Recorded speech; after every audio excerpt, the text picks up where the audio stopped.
For a Dallas family who lost everything, a single statement from Attorney General Pam Bondi felt like the final nail in the coffin, forcing them to let go of their home until Representative Jasmine Crockett made a promise on live television that no one saw coming. Within an hour, the clip of Crockett's defiant pledge was a supernova on the internet.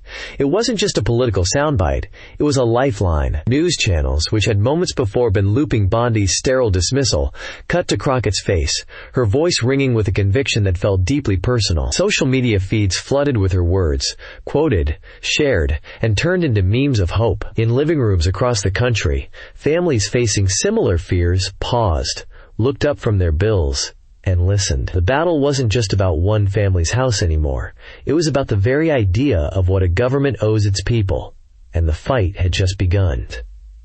3 days earlier, the concept of a political firestorm was the furthest thing from Attorney General Pam Bondi's mind. She sat in a leather armchair aboard a government jet, the gentle hum of the engines, a soothing backdrop to her sense of accomplishment. Across from her, a young, ambitious aide named Marcus reviewed the itinerary for the Dallas trip. The rollout for the Economic Responsibility Initiative should be seamless, Madam Attorney General, he said, looking up from his tablet. The messaging is tight, focuses on fiscal discipline, and reinforces the president's core promises. Bondi nodded, taking a sip of her bottled water. Good, she said, her voice crisp. No deviations. We project strength and resolve. The markets need certainty, and the public needs to understand that tough decisions are necessary for long-term prosperity. Marcus hesitated for a fraction of a second. There's some chatter from local press about a potential focus on the recent uptick in foreclosures in the Dallas-Fort Worth area. Bondi waved a dismissive hand, the gesture fluid and practiced. There will always be chatter. Foreclosures are a lagging indicator of a past administration's failures. It's an unfortunate but necessary part of a market correction.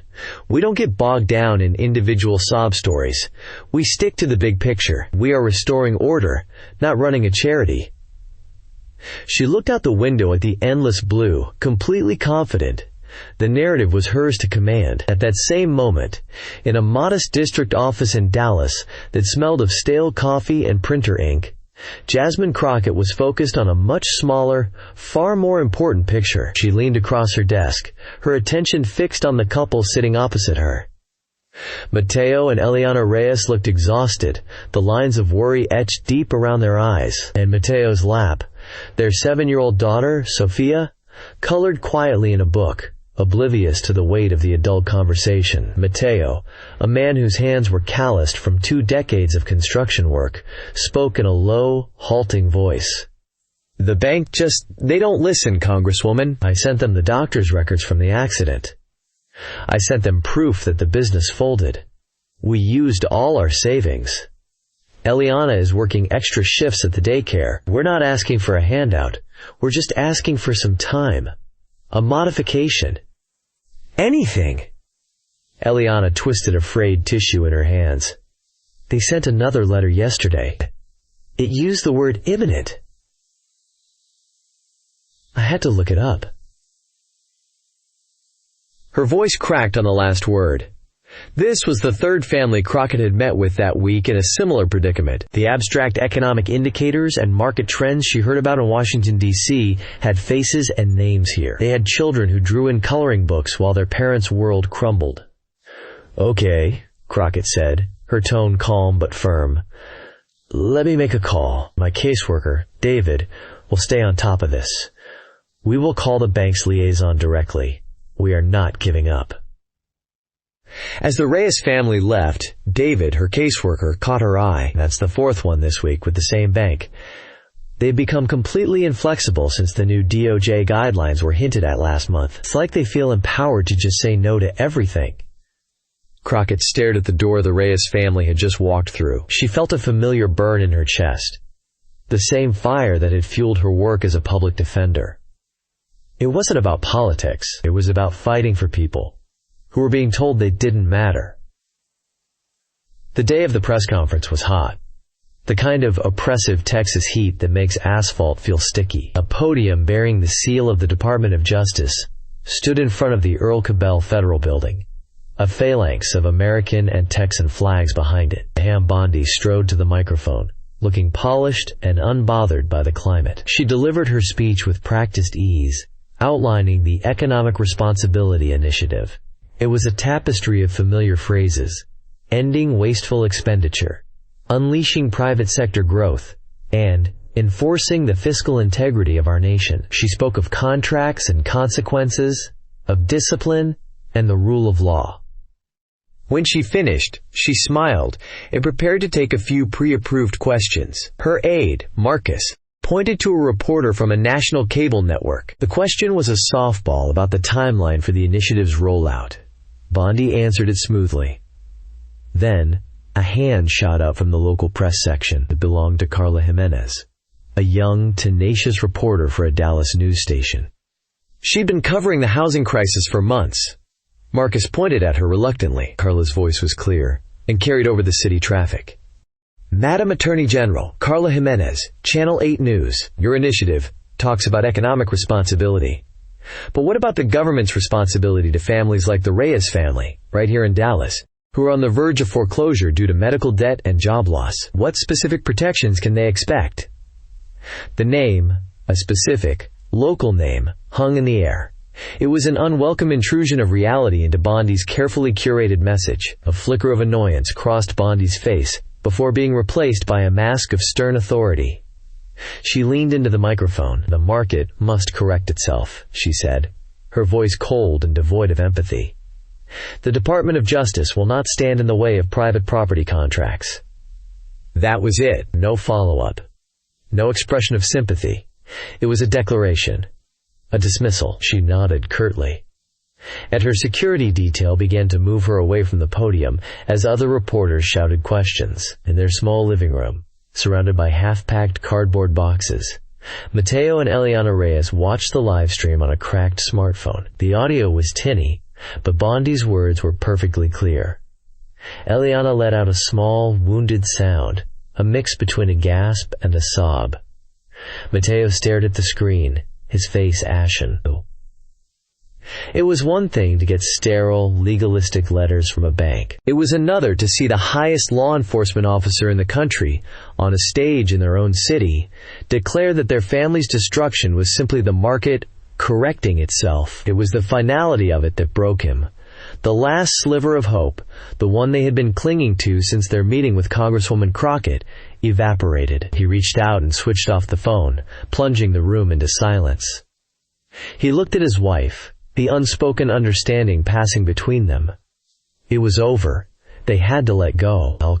I'll call the realtor tomorrow, he said, his voice thick with defeat. The clip of Bondi's remarks hit Jasmine Crockett's phone less than 5 minutes after it happened. She was in her office, reviewing case files. She watched it once, then a second time, her knuckles turning white as she gripped her phone. She heard the reporter's specific question. She heard the name, Reyes family, and she heard Bondi's reply, a clinical, brutal sentence that might as well have been a signed eviction notice for thousands of families. She felt a surge of cold fury. This wasn't a policy debate anymore. This was a moral failure being broadcast from a government podium. She buzzed her chief of staff. Get me, David, and clear my afternoon schedule. A few minutes later, her team was assembled in her office. She said it right here in our city, Crockett began, pacing back and forth. She came into our house and told our neighbors that they are on their own. We can't respond to this with a press release. We can't just send out a disapproving tweet. We have to answer. David, the caseworker, looked grim. The phones have already started ringing, Jasmine. People are terrified. They heard that, and they think the game is over. Then we have to change the game, Crockett said, stopping her pacing. Her eyes had the sharp, focused intensity of a trial lawyer about to deliver a closing argument.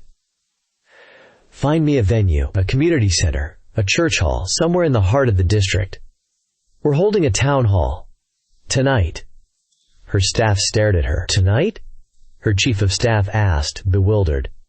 The logistics. Make it happen. Crockett cut her off, her voice leaving no room for argument. Get the word out on social media. Call the local press.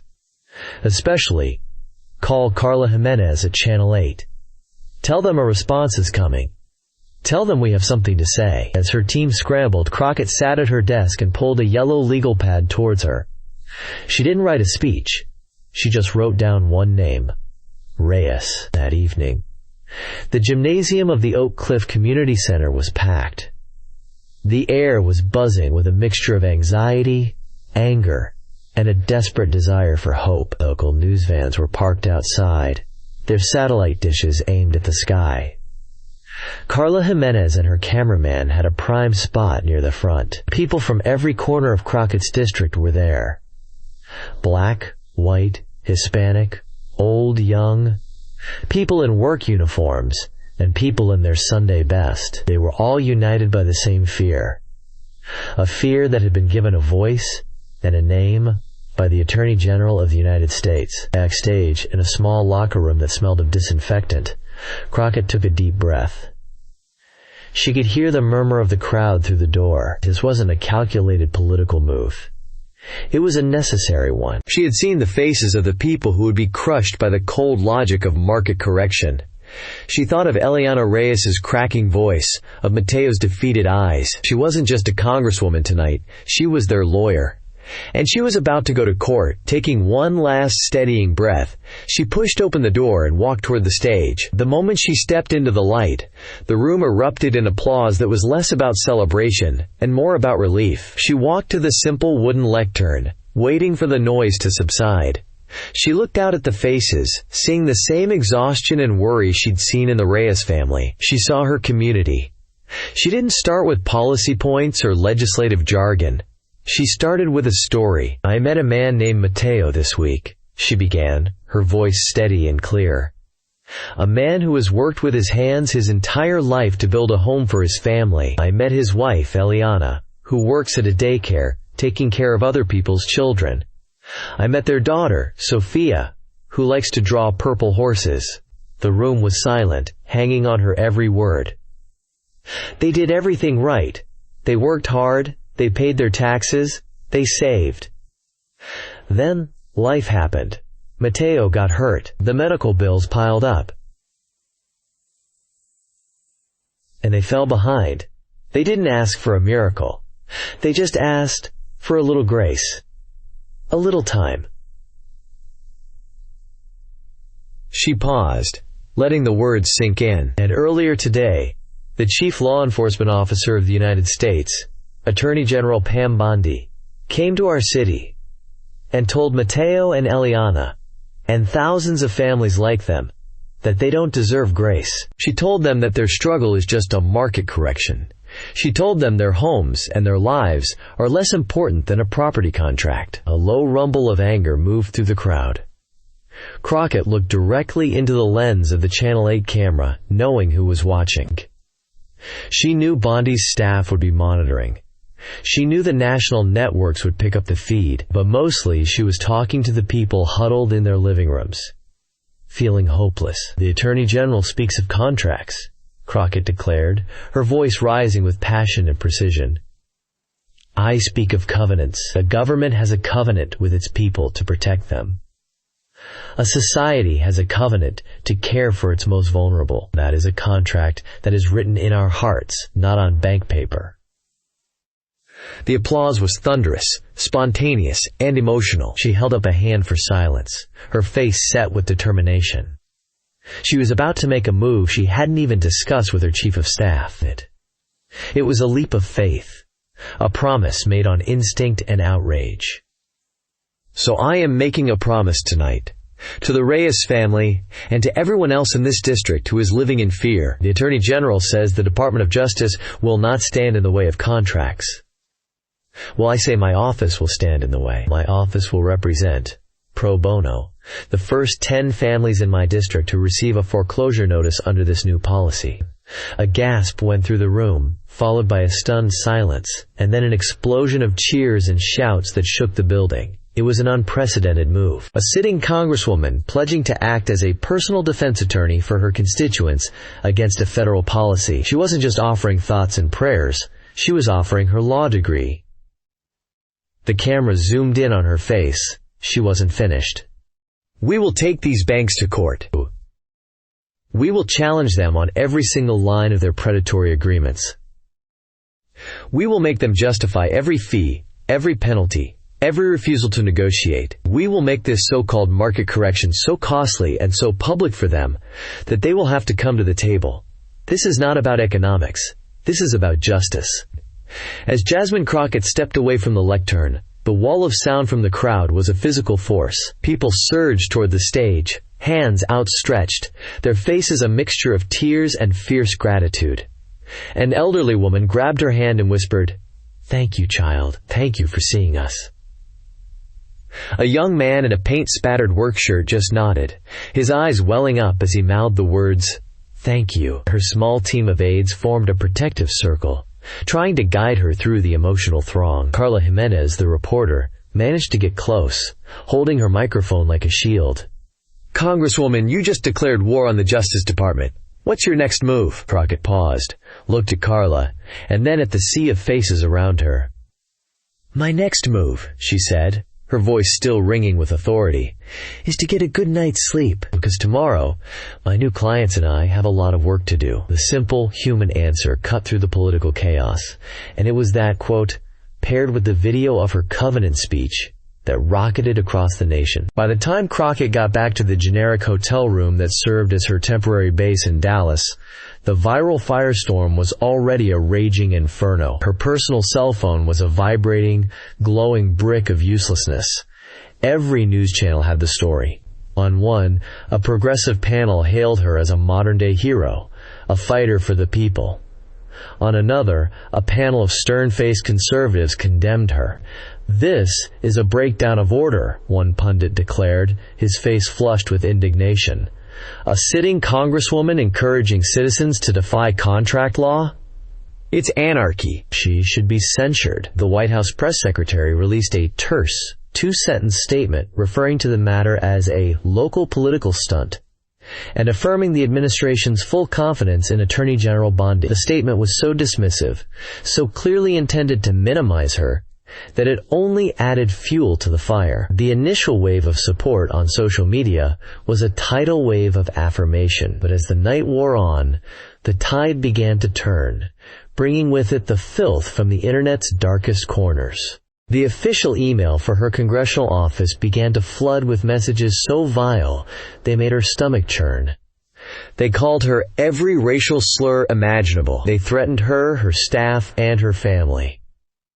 Photos of her face were doctored onto grotesque images. Her hotel, which she had thought was anonymous, was named in a post on a fringe message board. "Let's pay the congresswoman a visit and discuss contract law with her personally," one anonymous user wrote. The adrenaline that had carried her through the town hall had long since faded, replaced by a deep, shuddering exhaustion. She sat on the edge of the hotel bed, the television muted, scrolling through the threats on her laptop until the words blurred together. The weight of what she had done settled upon her not as a victory, but as a heavy, dangerous burden. She had painted a target on her back. Her phone buzzed with a number she recognized instantly. It was her mother. She took a deep breath before answering, trying to compose her voice. "Hi, Mama. Jasmine Felicia Crockett." Her mother's voice was tight with worry. "Don't you?" "Hi, Mama, me? I have 3 different news channels on, and they're all showing your face and saying the most awful things. Are you safe?" "I'm safe, Mama. I'm fine. It's just politics." "This isn't just politics, baby," her mother countered, her voice softening slightly. "I know why you do what you do. You've been this way since you were a little girl, standing up to bullies on the playground. I am so proud of you, it hurts. But these aren't playground bullies. These are powerful, ruthless people." Jasmine closed her eyes, leaning her head back. She could picture her mother in her small house in St. Louis, sitting in her favorite armchair, the glow of the television illuminating her worried face. "I know, Mama." But I looked into their eyes. The Reyes family. They were broken.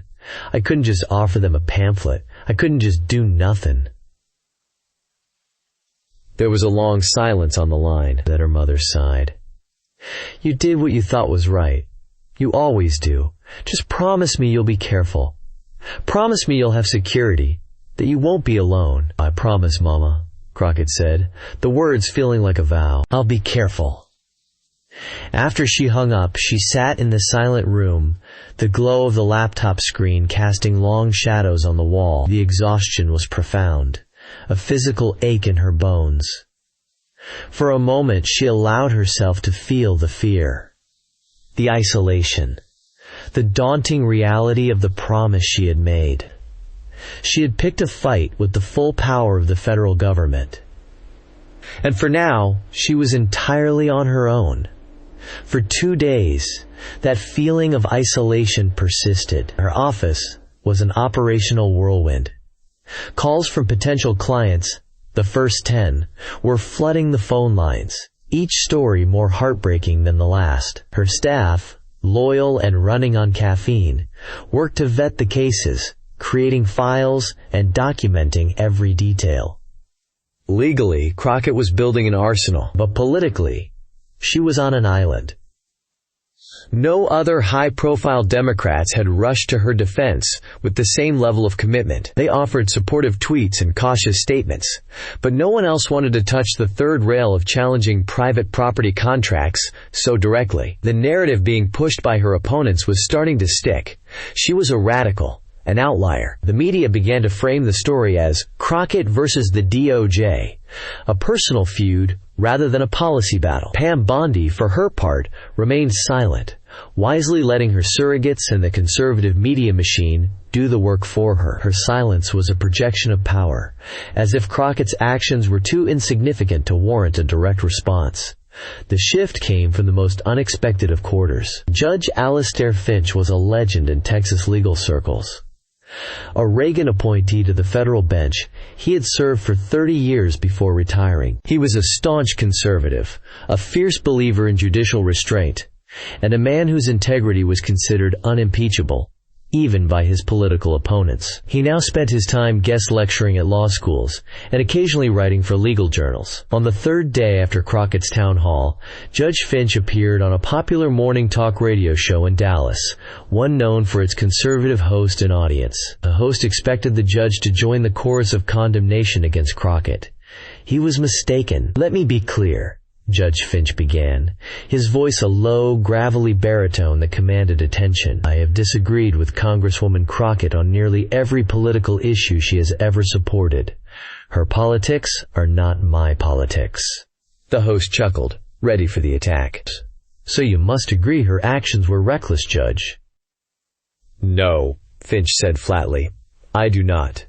Her methods are unorthodox, theatrical, perhaps even improper for a legislator. But her premise—" He paused, letting the word hang in the air. "Her premise is fundamentally conservative." The radio host was speechless. I don't understand, Judge. The role of the Department of Justice is not merely to enforce the law efficiently. It is to ensure justice is done," Finch explained patiently, as if lecturing a first-year law student. "When the Attorney General declares that the government will blindly stand aside and let the market adjudicate complex situations involving families, homes, and lives, she is abdicating a core responsibility of her office. She is replacing jurisprudence with a spreadsheet. Justice requires a case-by-case examination of the facts. It requires mercy. It requires context." What the Attorney General described was not a legal philosophy. It was bureaucratic indifference. A government that is indifferent to the plight of its citizens in the name of efficiency is a government that has forgotten its purpose. The host tried to push back, but the judge was relentless. "Congresswoman Crockett is stepping into a vacuum created by the Justice Department's own laziness. I find her solution problematic, but I find the problem she's addressing to be a disgrace." The interview was a bombshell. Within hours, the transcript was everywhere. A retired, revered conservative judge had just given Jasmine Crockett intellectual and political cover. He had reframed the debate entirely. It was no longer about a radical progressive attacking capitalism.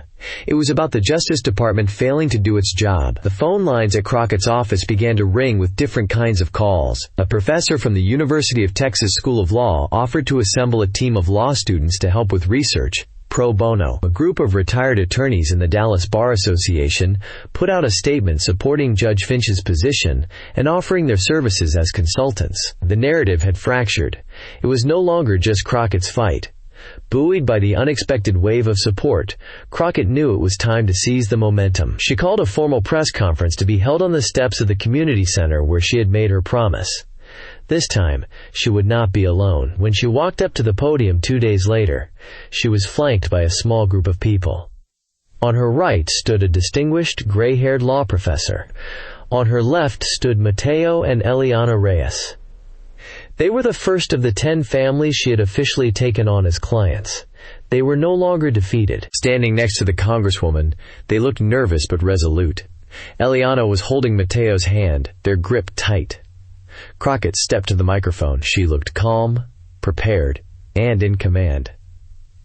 "A week ago, I stood on this spot and made a promise," she began. I said I would stand with the families of my district who were told they didn't matter. Today, we are turning that promise into action." She gestured to the Reyes family. "This is Mateo and Eliana Reyes. They are not a statistic. They are not a market correction. They are my constituents, and as of this morning, they are my clients." She then laid out her strategy with the precision of a seasoned litigator. "We have reviewed the Reyes case, and we have found numerous, significant irregularities in their mortgage servicer's conduct. We have found evidence of predatory fees, improper notice, and a failure to comply with federal guidelines regarding loss mitigation options. Therefore, this morning, we filed a lawsuit against their lender, seeking not only to halt the foreclosure, but also to demand damages for the emotional and financial distress they have been subjected to." She held up a copy of the legal filing. "This is the first of many. We will fight for the Reyes family, and we will fight for the 9 other families whose cases we are now preparing.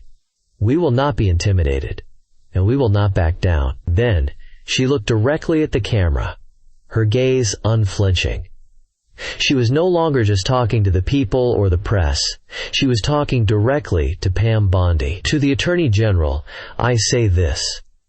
Your office has chosen to be indifferent, so we will provide the diligence. Your office has chosen to stand with the powerful, so we will stand with the people. I am publicly inviting you, Madam Attorney General, to come back to Dallas. Come meet the Reyes family. Come sit down with me and my clients and debate the meaning of your department's name, the Department of Justice. The invitation is open. We'll be waiting." The challenge was laid down. The battle had moved to a new front, and Jasmine Crockett was no longer fighting it alone. The video of Jasmine Crockett's press conference, with the resolute Reyes family at her side, played on a large screen in Pam Bondi's Washington, D.C. office. Bondi watched, her jaw tight, her expression like stone. The unexpected endorsement from Judge Finch had turned a containable political brushfire into a legitimate crisis. Her aide, Marcus, stood nervously by the window. "The White House has called 3 times this morning," he said quietly. "They want to know our response strategy." Bondi muted the television with a sharp jab of the remote. "Our strategy was to ignore her," Bondi snapped, whirling to face him, "to let her look like a radical shouting into the wind. But that senile old judge just gave her a megaphone." She began to pace the plush carpet. This was no longer a simple messaging problem. Crockett hadn't just made a speech. She had filed a lawsuit. She had clients. She had a case. And worst of all, she had a narrative. A powerful, compelling story of a family against a faceless system, with Bondi herself cast as the villain. The invitation to debate was a trap, and she knew it. Accepting would elevate Crockett to her level. Declining would make her look weak, as if she were afraid. "She's making us look like bullies," Marcus offered, then immediately regretted it when Bondi's glare fell on him. "She's making us look indifferent," Bondi corrected him, her voice dripping with contempt as she echoed Judge Finch's critique. "Worse, bullies are at least engaged. Indifference is a political sin." She stopped pacing and stood before her desk, her mind racing. She couldn't fight Crockett on her own terms in a courtroom or a debate hall. She had to change the entire battlefield. "Get the press office on the line," she commanded, her tone shifting from anger to icy resolve. We're announcing the formation of a new DOJ task force, the Homeowner Protection and Fair Lending Practices Task Force. We're going to review foreclosure guidelines nationwide to ensure fairness and efficiency. We're being proactive. We're leading on the issue. Marcus looked confused, but that's what she wanted. She wanted a fight, Bondi retorted. We're going to give her a committee. We're going to bury her in bureaucracy. We'll announce it this afternoon from the DOJ briefing room. We will reclaim the narrative. This isn't about Dallas anymore. It's about the nation. It was a classic political pivot, an attempt to absorb the energy of the protest and redirect it into a slow-moving, government-controlled channel where it could quietly die. But the fire Crockett had lit was not so easily extinguished. While Bondi was announcing her task force to the D.C. press corps, the lawsuit against the Reyes family's lender was having an immediate and tangible effect. The bank, a massive national corporation, suddenly found itself the subject of intense, negative media scrutiny. Carla Jimenez's local news reports went national. The story of Mateo's on-the-job injury and the bank's refusal to negotiate was now being discussed on morning talk shows. Pickets, organized by local community groups, appeared outside the bank's downtown Dallas headquarters. The bank's stock price took a small but noticeable dip. The public relations cost was rapidly outweighing the financial value of one single-family home. Less than 2 weeks after the lawsuit was filed, the call came. The bank's lawyers wanted to settle. They offered to drop the foreclosure proceedings, reinstate the mortgage, and apply a significant principal reduction and a lower interest rate that the Reyes family could actually afford. When Jasmine Crockett delivered the news to Mateo and Eliana in a small conference room in her district office, Eliana burst into tears, this time of profound relief. Mateo simply sat in silence for a full minute, his head in his hands, before looking up at Crockett, his eyes shining with a gratitude so deep it needed no words. He stood up, walked over, and embraced the congresswoman. "You saved our home," he whispered. "You saved us." Crockett held him for a moment, feeling the immense weight of the last few weeks lift. "You saved your home, Mateo," she said softly. "You and Eliana. You had the courage to stand up and fight." Later that day, at a small press conference outside the Reyes house, no longer surrounded by boxes, but with Sophia's drawings proudly taped back on the windows, the family announced the victory. They thanked their community, their neighbors, and most of all, their lawyer, Congresswoman Crockett. It was a complete, undeniable win. Pam Bondi's task force was still issuing press releases about its organizational meetings. But in Dallas, the case was closed. Thousands of miles away, in Ann Arbor, a third-year law student named Leo Kendrick watched the clip of the Reyes family on his laptop. He was sitting in the university's law library, surrounded by intimidatingly thick books on corporate litigation, feeling a familiar sense of disillusionment.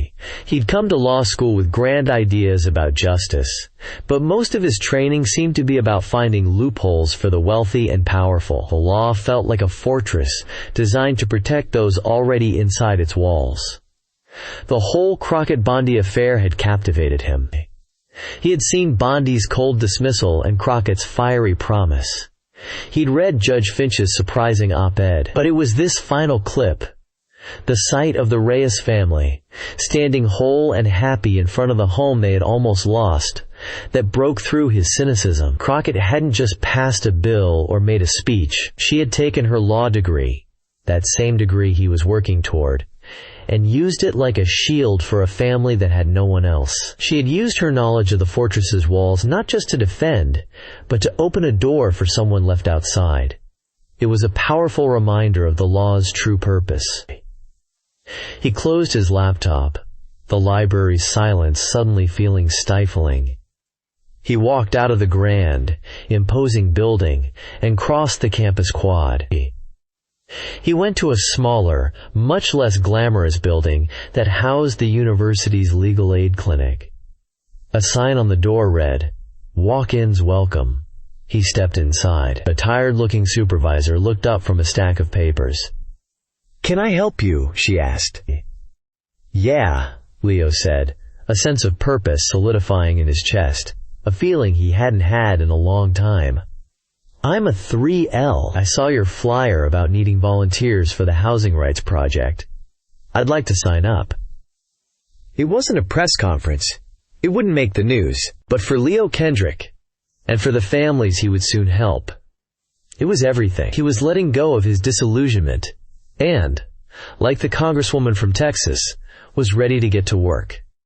What does it truly mean for a government to serve its people? Is it through grand policies and economic theories, or through the direct, personal defense of a single family's home? Let us know your thoughts in the comments below. And for more stories about the people fighting for change, don't forget to like and subscribe.